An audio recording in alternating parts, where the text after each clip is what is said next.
വിശദമായി കിടക്കുമ്പോൾ അയ്യപ്പ സംഗമത്തിനെതിരെ നിലപാട് കടുപ്പിക്കുകയാണ് ബി.ജെ.പി. തെരഞ്ഞെടുപ്പ് മുന്നിൽ കണ്ടുള്ള ഹിന്ദു വോട്ട് ലക്ഷ്യം വെച്ചുകൊണ്ടുള്ള രാഷ്ട്രീയ നാടകമാണ് സർക്കാരിൻ്റെതെന്നാണ് ബി.ജെ.പി. ഉന്നയിക്കുന്ന വിമർശനം. അയ്യപ്പ സംഗമത്തിലേക്ക് തമിഴ്നാട് മുഖ്യമന്ത്രി എം.കെ. സ്റ്റാലിനെ ക്ഷണിച്ചതും ബി.ജെ.പി. ആയുധമാക്കുകയാണ്.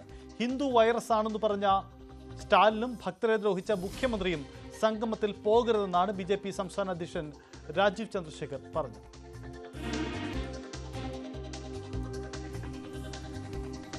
ഇത് ആരെ വിഡ്ഢിയാക്കാനാണ് അദ്ദേഹം പറഞ്ഞത്? ഇത് രാഷ്ട്രീയമല്ലെങ്കിൽ എന്താണ്? ഇത് രാഷ്ട്രീയമല്ലെങ്കിൽ ദേവസ്വം ബോർഡ് ചെയർമാൻ അല്ലേ ചെന്നൈ പോകേണ്ടത്? പിന്നെ എന്തിനാണ് സ്റ്റാലിനെ ഇൻവൈറ്റ് ചെയ്യുന്നത്? സ്റ്റാലിൻ എപ്പോഴാണ് അയ്യപ്പൻ ഭക്തനായത്? ഇത് രാഷ്ട്രീയമാണ്. ഇത് രാഷ്ട്രീയമായിട്ടാണ് ജനങ്ങൾ കാണുന്നത്. 4 മാസം ഇലക്ഷന് മുമ്പ് ഇത് രാഷ്ട്രീയ നാടകമാണെന്ന് ഞാൻ കൃത്യമായി പറയുന്നു. ആ അയ്യപ്പ സംഗമം അയ്യപ്പ ഭക്തന്മാർ വരുന്ന സ്ഥലത്ത് ഹിന്ദുവിന്റെ എതിരെ ഹിന്ദു വൈറസ് ആണെന്ന് പറഞ്ഞ DMK സ്റ്റാലിനും അയ്യപ്പ ഭക്തന്മാരെ ദ്രോഹിച്ച CPM മുഖ്യമന്ത്രി അവിടെ പോവാൻ പാടില്ല. കാരണം അതൊരു അപമാനമാണ് എന്ന് ഞങ്ങൾ കൃത്യമായി പറഞ്ഞു. ബി.ജെ.പിയുടെ രാഷ്ട്രീയ നീക്കം ഇതാണ്.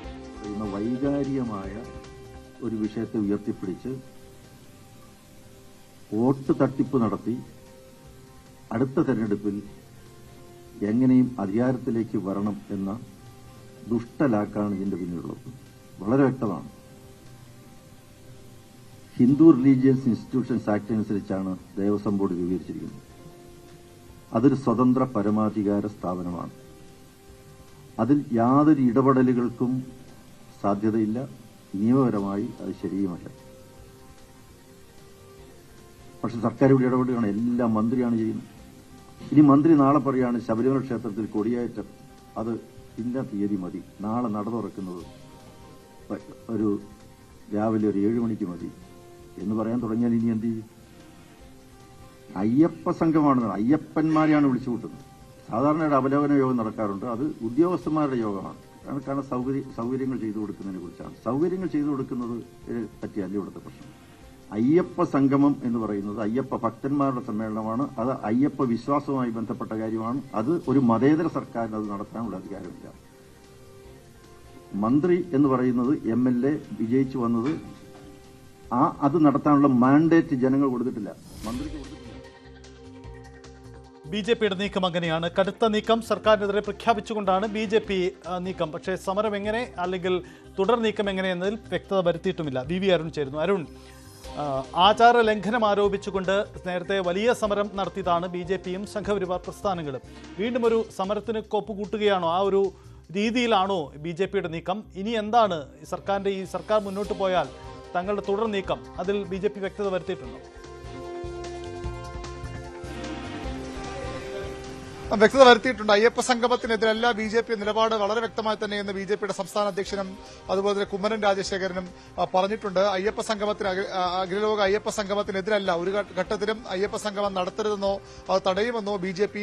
പറഞ്ഞിട്ടില്ല. പകരം അവർ വ്യക്തമാക്കുന്നത് ഈ സ്റ്റാലിനെ പോലെ ഉദയനിധി സ്റ്റാലിനെ പോലെ ഹിന്ദുക്കൾക്കെതിരെ സംസാരിച്ചിട്ടുള്ള നാസ്തികരായ നേതാക്കളെ എങ്ങനെയാണ് ഈ അയ്യപ്പ സംഗമത്തിലേക്ക് കൊണ്ടുവരുന്നത്? മുഖ്യമന്ത്രി പിണറായി വിജയൻ നാസ്തികനാണ്.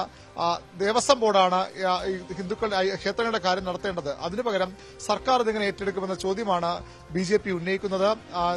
ശബരിമല സ്ത്രീ പ്രവേശ സമരകാലത്ത് നിരവധി കേസുകളുണ്ട്. അത് പല കേസുകളും ഇപ്പോഴും നിലനിൽക്കുന്നു. ആദ്യം അതിന് സർക്കാരും മുഖ്യമന്ത്രിയും മാപ്പ് പറയട്ടെ, അതിനുശേഷം ഇത് നടത്തട്ടെ എന്നുള്ളതാണ് അവരുടെ നിലപാട്. ഏതായാലും ഇപ്പോൾ ഉദയനിധി സ്റ്റാലിനും ഒന്നും ഈ പരിപാടിയിൽ പങ്കെടുക്കുന്നില്ല എന്ന് വ്യക്തമായി കഴിഞ്ഞു. എന്തിനാണ് അവരെ ക്ഷണിച്ചതെന്ന ചോദ്യം ബി.ജെ.പി. ആവർത്തിക്കുന്നുണ്ട്. പക്ഷേ മുഖ്യമന്ത്രിക്കും അവിടെ പങ്കെടുത്താൽ അദ്ദേഹം മാപ്പ് പറയണം. നേരത്തെ ശബരിമല സ്ത്രീ പ്രവേശന കാലത്ത് നടപടികളുടെ പേരിൽ മാപ്പ് പറയാൻ മുഖ്യമന്ത്രി തയ്യാറാകണം. DMK പ്രതിദാനം ചെയ്ത് പങ്കെടുക്കുന്നവരും അതിന് മാപ്പ് പറയണം. മാത്രമല്ല ഹിന്ദുക്കളെ ഭക്തരെ അവഹേളിക്കുകയും ചെയ്യരുത്. മതേതര സർക്കാർ എങ്ങനെയാണ് ഈ ഹിന്ദുക്കളുടെ ഒരു ചടങ്ങുകളിൽ പങ്കെടുക്കുക എന്ന ചോദ്യമാണ്, അല്ലെങ്കിൽ നടത്തുക എന്ന ചോദ്യമാണ്. ആരാധനയാണ് അവിടെ നടക്കാൻ പോകുന്ന മുഖ്യമന്ത്രി തന്നെ വ്യക്തമാക്കിയിരുന്നു. അങ്ങനെയെങ്കിൽ എങ്ങനെയാണ് മതേതര സർക്കാർ അത് ആരാധനയിൽ ഇങ്ങനെ ഇടപെടുന്നത്? ഇനി നാളെ ഒരു മന്ത്രി വന്നിട്ട് ശബരിമലയിലെ ഉത്സവവും അതുപോലെ തന്നെ നട തുറക്കലും ഒക്കെ ഞങ്ങൾ പറയുന്ന സമയത്ത് മതിയെന്ന് തീരുമാനിച്ചാൽ അത് അനുവദിക്കാനാകുമെന്ന ചോദ്യമാണ് BJP മുന്നോട്ട് വയ്ക്കുന്നത്. അയ്യപ്പ സംഗമത്തിൽ സഹകരിക്കും, ക്ഷണിച്ചാൽ പങ്കെടുക്കുമെന്ന് BJPയുടെ സംസ്ഥാന അധ്യക്ഷൻ തന്നെ വ്യക്തമാക്കുന്നുണ്ട്. പക്ഷേ അവിടെ പറയേണ്ട കാര്യങ്ങൾ പറയും. അതിനപ്പുറത്തേക്ക് ബിന്ദു അമ്മിണിയെ പോലുള്ള ആക്ടിവിസ്റ്റുകൾ മുഖ്യമന്ത്രിക്ക് ഇതിനകം കത്ത് നൽകിയിട്ടുണ്ട്, ഇതിൽ പങ്കെടുപ്പിക്കണമെന്ന് ആവശ്യപ്പെട്ടുകൊണ്ട്. അങ്ങനെയുള്ളവർ വന്നാൽ അവിടെ അതിനോട് എതിർക്കുമെന്ന സൂചന അവർ നൽകുന്നു. ഏതായാലും അയ്യപ്പ സംഗമത്തെ എതിർക്കുകയല്ല, അതിനെ തടയുകയല്ല. പകരം അയ്യപ്പ സംഗമത്തിന് സ്റ്റാലിനെ പോലെ, ഉദയനിധി സ്റ്റാലിനെ പോലെ ഹിന്ദുക്കൾക്കെതിരെ നേരത്തെ സംസാരിച്ചിട്ടുള്ള ആ പ്രത്യയശാസ്ത്രം കൊണ്ട് നടക്കുന്ന അവരെ എങ്ങനെയാണ് ക്ഷണിച്ചത്, എന്തിന് ക്ഷണിച്ചു എന്ന ചോദ്യമാണ് BJP ഉയർത്തുന്നത്. ഒരു കാര്യത്തിൽ വ്യക്തത വരുത്തുന്നുണ്ട്, അയ്യപ്പ സംഗമം തടയുകയോ അതിനെ എതിർക്കുകയോ ചെയ്യില്ല, അവിടെ ക്ഷണിച്ചാൽ പങ്കെടുക്കുകയും ചെയ്യും. യെസ്, അരുണിലേക്ക് വരാം. അനിൽ വിളയിൽ, വിശ്വ ഹിന്ദു പരിഷത്ത് സംസ്ഥാന അധ്യക്ഷൻ നമുക്കൊപ്പം ചേരുകയാണ്. ശ്രീ അനിൽ വിളയിൽ, ഈ വിഷയത്തിൽ BJP ഈ അയ്യപ്പ സംഗമം നടത്തുന്നതിനെ എതിർക്കുന്നില്ല, പക്ഷേ സർക്കാർ ഈ പരിപാടി സംഘടിപ്പിക്കുന്ന രീതിയെയും ഒപ്പം തന്നെ തമിഴ്നാട് മുഖ്യമന്ത്രി അടക്കം ക്ഷണിച്ചതിനെയുമാണ് BJP എതിർക്കുന്നത്. ഇക്കാര്യത്തിൽ പൊതുവിൽ സംഘപരിവാർ സംഘടനകൾ ഏത് നിലപാടാണ് ഇക്കാര്യത്തിൽ സ്വീകരിക്കുന്നത്? ഇതിലൊരു സർക്കാർ ഈ പരിപാടി സംഘടിപ്പിക്കുന്നതിൽ എന്തെങ്കിലും അനുചിത്വം നിങ്ങൾക്ക് കാണാനാവുന്നുണ്ടോ? തീർച്ചയായിട്ടും ഇത് സംസ്ഥാന സർക്കാർ ഇപ്രകാരം ഒരു അയ്യപ്പ സംഗമം നടത്തും എന്ന് പറഞ്ഞ സമയത്ത് തൊട്ട് തന്നെ കേരളത്തിലെ അയ്യപ്പ ഭക്ത സമൂഹവും സംഘപരിവാർ പ്രസ്ഥാനങ്ങളും ഒക്കെ തന്നെ അതിന്റെ പിന്നിലുള്ള സർക്കാരിന്റെ അജണ്ട എന്താണെന്ന് വളരെ വ്യക്തമായി പറഞ്ഞിട്ടുള്ള കാര്യം തന്നെയാണ്. ഇപ്രകാരം ഒരു അയ്യപ്പ സംഗമമാണ് നടത്തുന്നത്. അയ്യപ്പ ഭക്ത സംഗമം എന്ന് പോലും ആ വാക്കില്ല, അത് ശ്രദ്ധിക്കേണ്ടതാണ്. ഇതൊരു അന്താരാഷ്ട്ര തലത്തിൽ നിന്ന് പണം കണ്ടെത്തിക്കൊണ്ട് അതിന്റെ പിന്നിൽ വൻ ഒരു അഴിമതി നടത്തുക എന്നുള്ള ലക്ഷ്യത്തോടു കൂടിയാണ്. ഇതൊരു ഗ്ലോബൽ ഇൻവെസ്റ്റേഴ്സ് മീറ്റ് ആണ്, അല്ലാതെ അയ്യപ്പ ഭക്ത സംഗമം ഒന്നുമല്ല. അയ്യപ്പനെ മുന്നിൽ നിർത്തിക്കൊണ്ട് നടത്തുന്ന ഒരു ഗ്ലോബൽ ഇൻവെസ്റ്റേഴ്സ് മീറ്റ് തന്നെയാണ് ഈ പമ്പയിൽ ദേവസ്വം മന്ത്രിയുടെ നേതൃത്വത്തിൽ സംഘടിപ്പിക്കാൻ ഉദ്ദേശിക്കുന്നത്. ഇത് ആരൊക്കെയാണ് ഇവർ വിളിക്കുന്നത്, ഏതൊക്കെ ആവശ്യത്തിന് വേണ്ടിയാണ് ഇപ്രകാരം ഒരു സംഗമം നടത്തുന്നത് തുടങ്ങിയ കാര്യങ്ങളെപ്പറ്റി യാതൊരു വ്യക്തതയും ഇല്ലാതെ 3000 പേര് അവിടെ വരും, അവരുടെ സംഗമം അവിടെ നടത്തും തുടങ്ങിയ കാര്യങ്ങളാണ് ദേവസ്വം മന്ത്രിയും മുഖ്യമന്ത്രിയും ദിവസം തോറും പറഞ്ഞുകൊണ്ടിരിക്കുന്നത്. ഇതിന് വിളിച്ച വ്യക്തികൾ ആരൊക്കെയാണ്? ദൈവമില്ലെന്നും സനാതനധർമ്മത്തിനെതിരായി എല്ലാ കാലത്തും നിലപാടെടുത്തിട്ടുള്ള പെരിയാർ രാമസ്വാമിയുടെ ശിഷ്യനായിട്ടുള്ള സ്റ്റാലിൻ, അദ്ദേഹവും അദ്ദേഹത്തിന്റെ മകനും ഒക്കെ തന്നെ ഈ സനാതനധർമ്മത്തിനെ വൈറസായി ചിത്രീകരിച്ച് പ്രചാരണം നടത്തിയിട്ടുള്ള വ്യക്തികളാണ്. യഥാർത്ഥത്തിൽ അപ്രകാരമുള്ള വ്യക്തികളെ ആയിരുന്നു ഇതിന് വിളിക്കേണ്ടത്. ആ വിളിച്ചതിൽ കൂടെ തന്നെ ഗവൺമെന്റിന്റെ ഇതിന്റെ പിന്നിലുള്ള ലക്ഷ്യം വളരെ വ്യക്തമാണ്. അയ്യപ്പന്റെ പേര് പറഞ്ഞുകൊണ്ട് ആസൂത്രിതമായ രീതിയിൽ പണമുണ്ടാക്കാനും അഴിമതി നടത്താനുമുള്ള ഒരു ഗൂഢാലോചനയുടെ ഭാഗമായിട്ടാണ് ഇപ്രകാരം പമ്പയിൽ ഒരു സംഗമം നടത്തുന്നത്. നമ്മൾ ശ്രദ്ധിക്കേണ്ടതുണ്ട്, ആരെയൊക്കെയാണ് വിളിക്കുന്നത്? ശബരിമല ക്ഷേത്രവുമായി ബന്ധപ്പെട്ട എത്രയോ കുടുംബങ്ങളുണ്ട്, എത്രയോ സംഘടനകളുണ്ട്.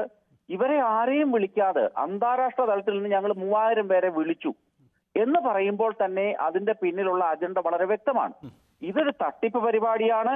ഇതിന്റെ പിന്നിലുള്ള അജണ്ട വളരെ വ്യക്തം തന്നെയാണ്. BJP എപ്രകാരമുള്ള നിലപാടെടുത്തു എന്നുള്ളതല്ല